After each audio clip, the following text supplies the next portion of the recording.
Have you ever stopped to ask yourself why we burn so much energy trying to explain ourselves, prove our worth, or chase validation from others when we've barely taken time to truly hear our own voice? Carl Jung spent his life diving into the depths of the human psyche, and he uncovered something most of us avoid. Real happiness doesn't come from being recognized by the world. It comes from recognizing yourself. Jung called this journey individuation, a process where you must turn inward with courage and face what you've been running from. The chaos, the fear, the parts of yourself you'd rather keep hidden in the shadows.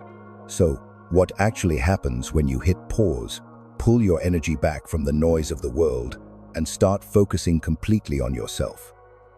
What shifts when you choose silence and let your results do the talking? This path isn't for everyone. It asks you to sit with the uncomfortable emptiness that comes when all the noise fades. It demands the courage to accept that sometimes truth only reveals itself in silence. But here's the thing, in that very moment of stillness, you discover a different kind of power.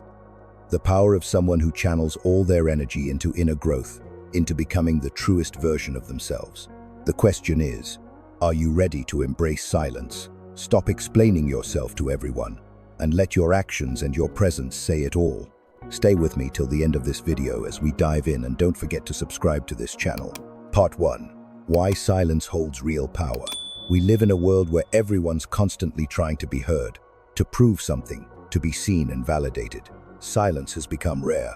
We've gotten so used to reacting instantly, saying something that fits the moment, defending our opinions so we don't look weak.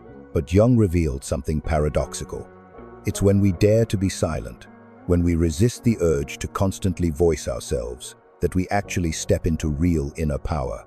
Silence isn't just the absence of words, it's a state of consciousness. It's that moment when you withdraw your energy from external distractions and turn it inward. In Jung's terms, this is when you allow the unconscious, that deep layer usually drowned out by daily noise, to finally speak. When we're caught up in talking, we only hear the echo of the ego, the social mask we wear to fit in. But when we stop, when we fall silent, something else rises. The shadow, that repository of repressed emotions and denied parts of ourselves. True power can only emerge when we're brave enough to face it.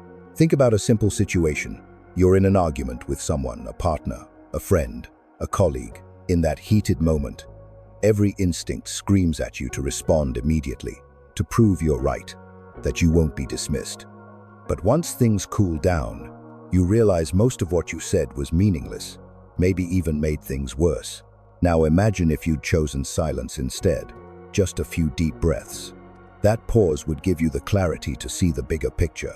Silence isn't defeat, it's control over your energy, your emotions, the entire dynamic. Modern psychology backs this up. When you enter silence, your prefrontal cortex, the thinking, decision-making hub of your brain, gets space to operate. Without interference from your emotional brain, you see clearly and choose wisely. That pause is like hitting a reset button, bringing your brain back into balance and sharpening your decisions. Jung once said, "Until you make the unconscious conscious, it will direct your life, and you will call it fate." Silence is the path to that awareness. You can't hear the unconscious in the middle of noise. To hear the stream, you have to step away from the crowded marketplace. Silence creates the environment for a dialogue between your conscious and unconscious mind. And from that dialogue, you discover archetypes, sources of creative energy, clues to who you really are. From another angle, silence is also a form of refusal. When you're silent, you refuse to join the dance of the collective ego.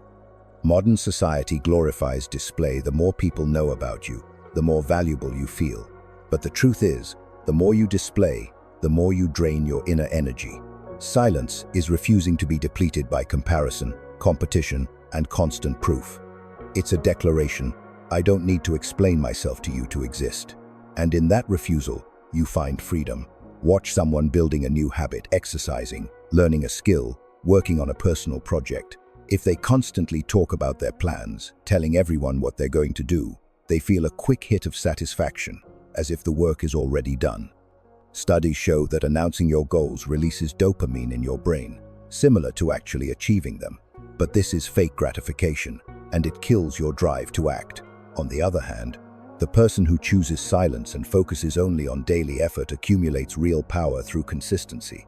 This is lasting power, no fanfare, but undeniable results. Silence also carries social power.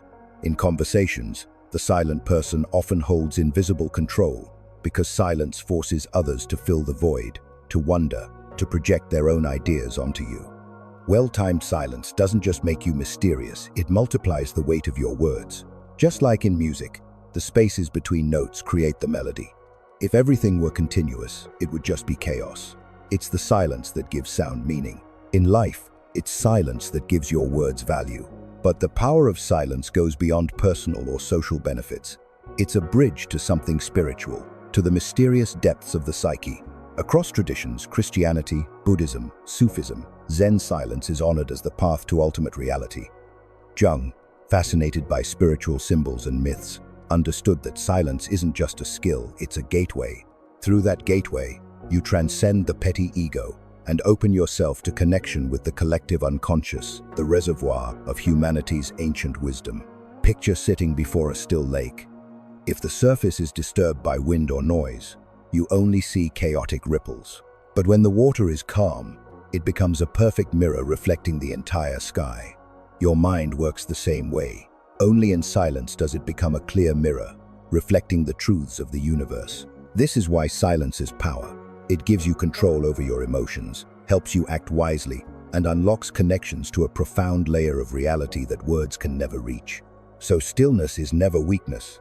It's not retreat, it's the gathering of energy. It's not avoidance, it's courage. The courage to stop proving yourself, to face yourself directly, and to touch truth. In silence, you don't lose power, you discover it. Part 2. Focusing on yourself isn't selfish, it's awakening. But that power only matters when it's directed in the right way, inward, toward your own journey. This is where so many people get it wrong. They think focusing on yourself is selfish, that it means ignoring others and putting your ego above everything. But Jung would tell you, it's not selfishness, it's awakening.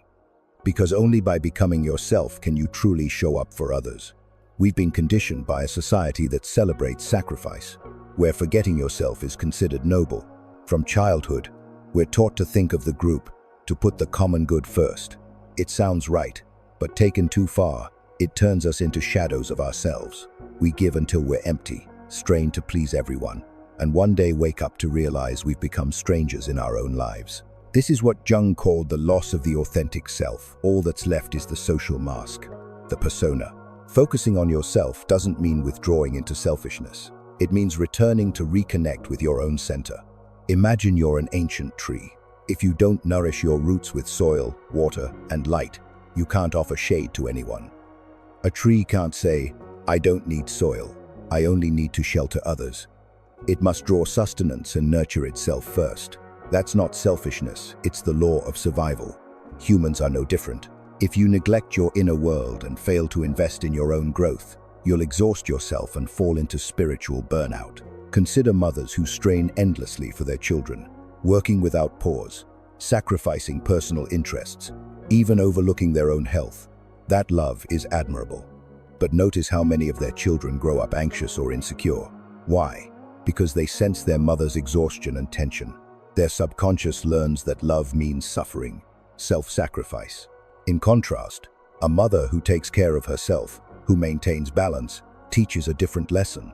Love means living fully with yourself, so you can radiate peace to others. This is Jung's point. Self-focus generates power that radiates outward, it's not selfishness. Modern psychology confirms this. Studies on self-regulation show that people who prioritize their inner needs have better emotional control, make wiser decisions, and build healthier relationships. Those who constantly ignore themselves to please others fall into anxiety, depression, and feelings of being exploited. They think they're living altruistically, but really they're living in fear of rejection, of not being loved, of not being accepted. Jung called this the dominance of the shadow. When you constantly suppress your needs, that rejected part doesn't disappear.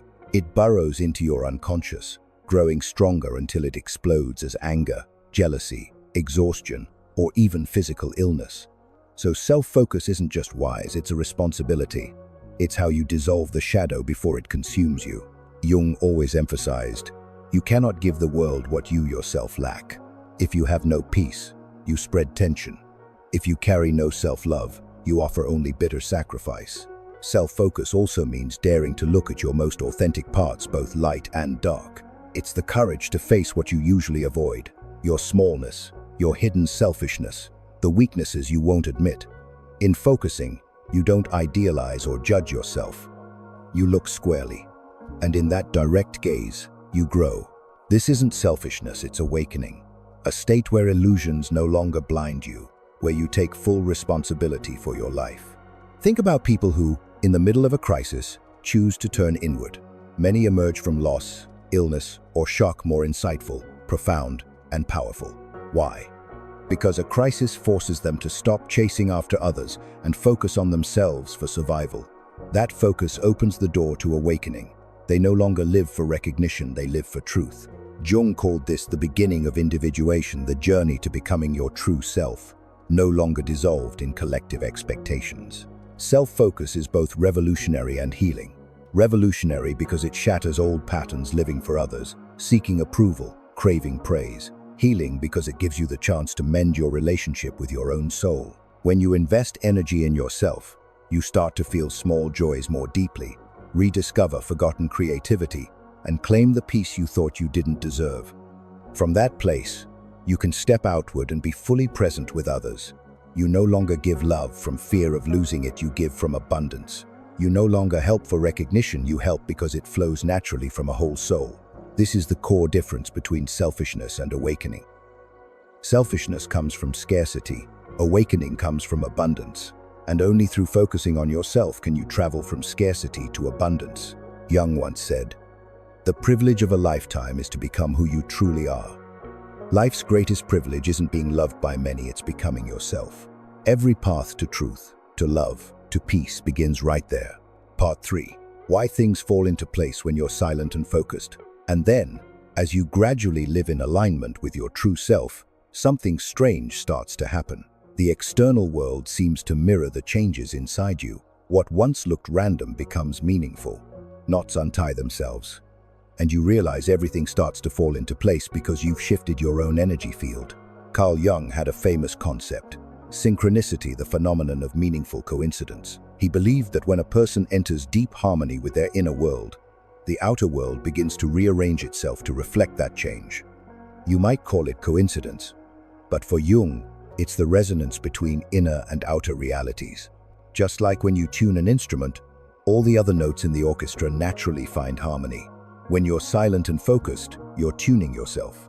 And from there, life begins to become an ordered symphony. Think back to a time when your mind was in turmoil, when you were pulled into endless distractions, arguments, anxieties. Everything around you was chaotic too. Relationships strained, work fell apart, friends drifted away. Now compare that to times when you were focused, clear, consistent in action. Life opened doors. You met the right people at the right moments, found the right opportunities exactly when you needed them. This isn't random. Psychology calls it the reticular activating system, a filtering mechanism in your brain. When you focus on something, this system automatically brings related opportunities, information, and connections into your field of vision. When you change within, the world outside changes too, because your brain has been reprogrammed to perceive a new order. Jung went deeper than neuroscience. He believed our personal unconscious connects to a collective unconscious, a shared energy field of humanity. When we live aligned with our inner essence, we resonate with this field, causing what suits us to naturally appear. This is why people who live authentically often have strong intuition and encounter strange coincidences others can't explain. It's the inner world reflecting onto the outer. Imagine a dusty mirror. When covered in dust, the reflection is distorted and blurry. But when you wipe it clean, the image becomes clear. Life is the same. When dominated by noise and distraction, you attract chaos.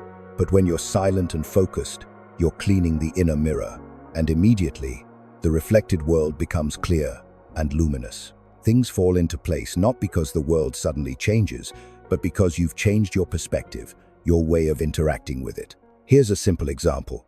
Ever notice that when you decide to buy a certain car, suddenly you see that model everywhere? Not because more people are buying it, but because your mind is now tuned to notice it. Life works the same way. When you focus on personal growth, you begin to see opportunities, relationships, and paths that serve that journey. What you focus on expands. This is a fundamental principle of both psychology and Jungian philosophy. The key is that life begins to align not through some mystical force outside you, but as the natural consequence of a soul that has found inner order. Like a boat in the ocean, when the rudder is loose, the boat drifts aimlessly with the waves. But when you grip the rudder firmly, though the sea remains vast, the boat begins heading in the right direction. Silence and focus are gripping the rudder of your life. And from there, external storms no longer rock you like before. But here's an important truth. You can't fake the energy you want to emit while inside you're chaotic and misaligned. Many try to fake positivity, repeating affirmations, forcing smiles, crafting perfect images on social media. They think, fake it till you make it, is enough. But the universe isn't fooled by masks. Others might be impressed by your exterior, but the collective unconscious, the energy field Jung spoke of, senses directly from your true frequency. This is why so many talk about success but never attract it. Share about love but keep encountering painful relationships.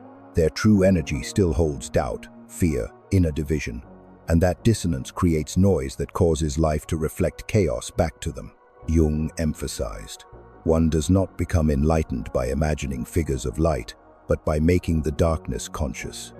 If the shadow hasn't been acknowledged, it will always seep into every energy you emit.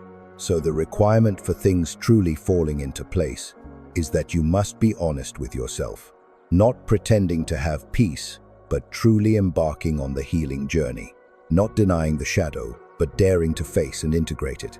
When you become unified within consciousness and unconscious, light and shadow, the energy you emit will naturally be strong and clear.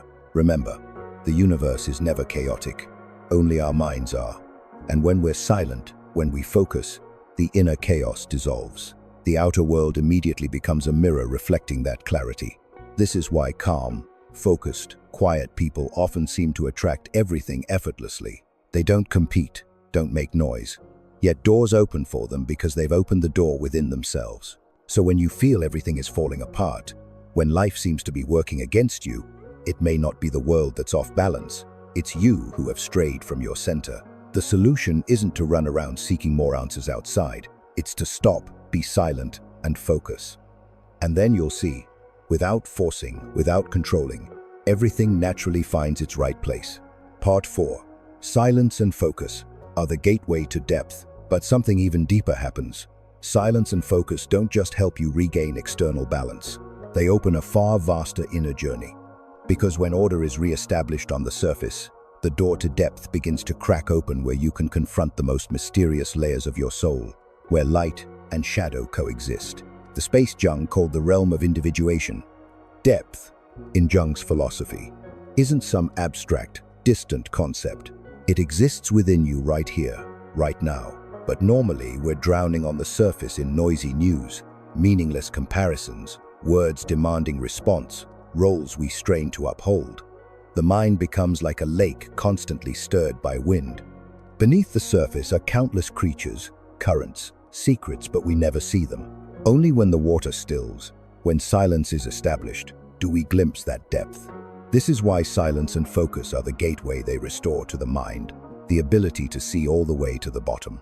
To truly step through this gateway, you need to create small pockets of silence in everyday life. Turn off all screens and sit quietly for a few minutes after a long day, letting your mind not be pulled by notifications. Take a few deep breaths before reacting to criticism, as if wiping dust from the inner mirror. Write a few lines in a journal at night, not to judge yourself, but to allow suppressed voices a chance to appear on the page. These practices may seem small, but they're the keys that gradually unlock the door to the deeper lands of the soul. Imagine descending into a deep cave. When you're holding a blazing torch, the firelight casts jagged shadows on the walls, distorting everything so you see only chaos. But when you lower the torch and let your eyes adjust to the darkness, you begin to see the true form's intricate cracks in the stone, veins of ore glistening, ancient carvings hidden in the walls. The soul is the same.